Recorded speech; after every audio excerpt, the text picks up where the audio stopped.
Photoshop's been getting a lot of updates recently, and some of these features you may already know, but there's some that, at least for me, have gone completely under the radar. So today we're going to cover 5 newer Photoshop features that you may have missed, and how they can speed up your workflow, make life easier, all that good stuff. And before we start, if you'd like to master designing with Photoshop by working on real-world projects, my full Photoshop courses are linked below. Let's get started. Right, so this first one is the Harmonize feature. So you can see I have an elephant here in a field. Hey, what we can do is either go up to the layer menu at the top or just right click on this layer here, in this case an elephant, and we can choose Harmonize. And if I go ahead and click this, it's going to do some generative shenanigans. And whilst we wait, I'll explain what this feature does. So Harmonize composites or blends different images together. So in this case, I'm harmonizing the elephant to the background. And what it's going to do is it's going to adjust the shadows, highlights, and generally all of the lighting to try and match the elephant so that it looks like it belongs in the field. So there we go, that's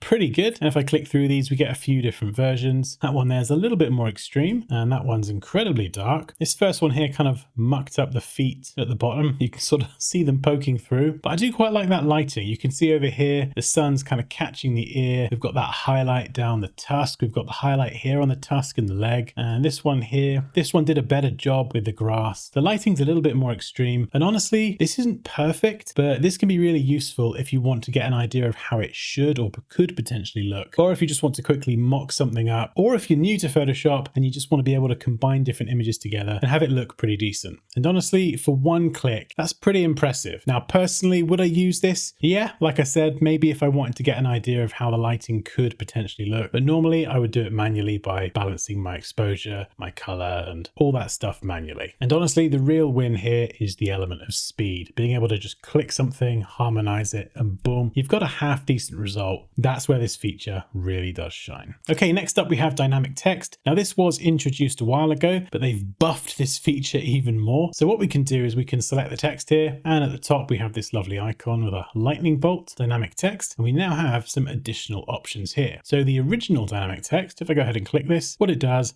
is it makes all of the text fill the width of the text box. So I can adjust it, and you can see however I move this around, it's all going to be the same width. If I start adding words in, like you can see it doesn't actually change anything except the size. So it's going to keep everything the same width and just adjust the size of the letters. I've totally screwed this up now. There we go. In fact, let's go and make it capitals. Because if we change this to all caps, yeah, there you go. It stacks a lot better. Really, really cool feature and great for stacking text in blocks. However, we can also go up here, or we can go to the properties panel. And if I scroll down, you can see we've got some other ones. So we've got a circular one, so we can have the text running around in a circle. Again, if we just type a load of nonsense, you can see it will adjust the size of the text. So it always is taking up that full circle width. What we could do is we could have it a half circle, or, oh look, an arch, or a bow. There we go.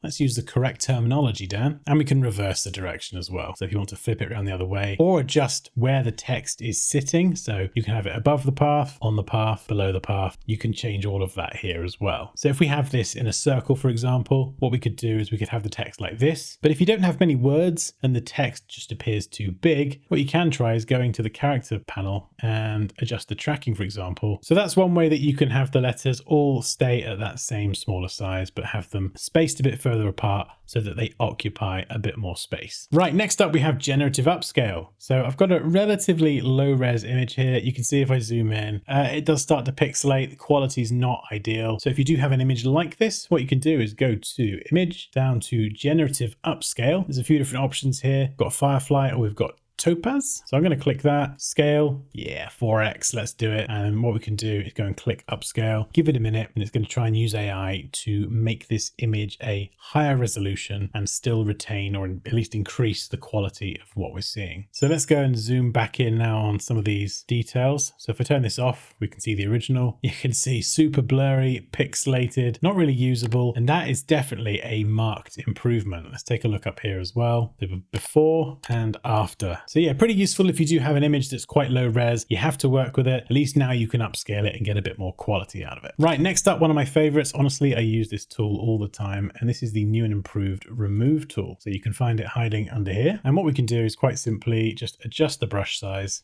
and then we can brush over something in the scene. So these two people here, sorry, unfortunate souls, be gone. We'll give it a minute to do its thing. And what it's going to do is remove these from the image, hence the name remove tool, but it's also going to retain the background and try and cleverly fill in the lines behind. And I've picked this image because it's especially challenging. There we go, pretty good. Missed a bit here, but that's fine. We'll just go over that. And there we go, gone. Now I'm going to try and push this even further, and I'm going to just very lazily just select everyone. And I'm going to try and remove everybody except for one person. So we're going to do the bottom half first. See, that's pretty insane. My goodness. And then we're going to do the top half as well. So you can do things one by one. I'm just lazily just going to quickly try and select everyone. And I'm even going to try and grab this person's shadow here, go around the umbrella and just grab this person. So this person and their shadow is going to get removed. And then we're going to keep that one person left with her white umbrella. Yeah. Insane. Apart from a few lines that I could easily go and remove now. That is flipping insane and very, very useful. And lastly, we've got a new feature that has gone down a treat with pretty much everyone, and that is this feature here, layer cleanup. You can see I've got an illustration of an AirPod I created a while ago. Layer names are awful, layer 8, 11, 13. It's just absolute chaos. Click this here at the bottom of the layers panel. We can rename all layers. We can delete empty layers. I'm going to choose the entire document, click apply, and what it's going to do is scan my document on all my layers, and it's going to try and intelligently name them based on what they are. So there we go, cleanup complete. We've got blurred gray objects, we've got white curve, abstract, blah blah blah. So depending on whatever project you've got open, it's going to try and figure out exactly what everything is and name it accordingly.